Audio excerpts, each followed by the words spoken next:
Mesdames, Messieurs, notre pays vit des jours sombres depuis le 26 juillet 2023, lorsqu'un groupe de soldats de la garde présidentielle ont séquestré le président de la République en voulant mettre fin à notre processus démocratique.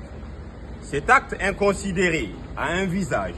À la personne du chef de la garde présidentielle, c'est lui-là même qui est censé protéger en toutes circonstances le président de la République qui lui a fait entièrement confiance.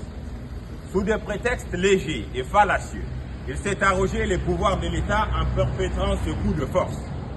Le semblant de narratif développé par les putschistes sont bâtis en brèche à l'épreuve des faits. Sur l'incrimination de moyens humains, alors que les contingents de la garde nationale recrutés en 2020 font leurs preuves sur les théâtres d'opération à Difa, Tawa et Tillabéri, où ce faux argument de libération de 7 terroristes brandis par la junte alors que leur dossier est vide et qu'un juge a procédé à leur décharge. Aujourd'hui, tous les spécialistes s'accordent à dire que la situation sécuritaire est bonne.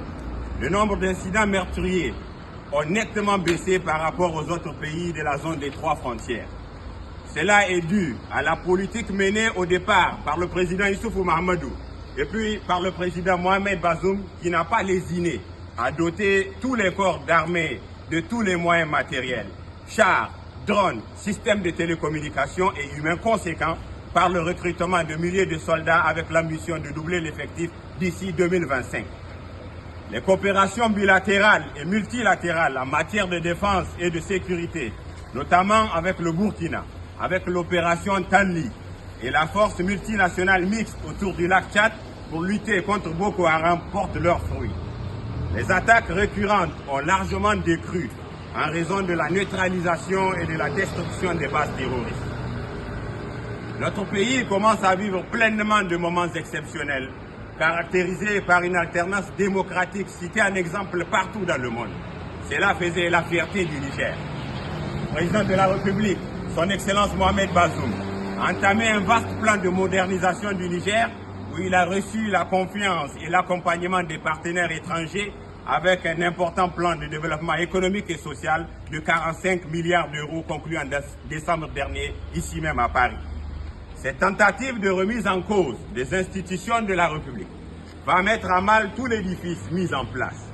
Les trains de sanctions prononcés par la CEDEAO en sa session extraordinaire du 30 juillet risquent de faire sombrer notre pays avec les conséquences inimaginables pour la population.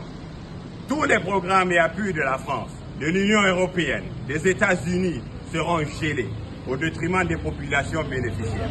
Par conséquent, les événements que nous sommes en train de vivre sont porteurs de périls majeurs et de guerres de division de notre peuple.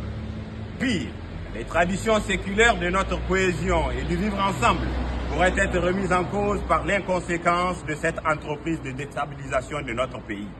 En ces circonstances graves de la vie de notre nation, nous appelons tous les démocrates sincères et tous les hommes épris de paix à œuvrer pour la libération pure et simple du président de la République, son Excellence Mohamed Bazoum. Le monde entier ne reconnaît que le président Mohamed Bazoum élu démocratiquement. Par conséquent, son rétablissement au pouvoir doit être rapidement acté et ne saurait faire l'objet d'aucune condition.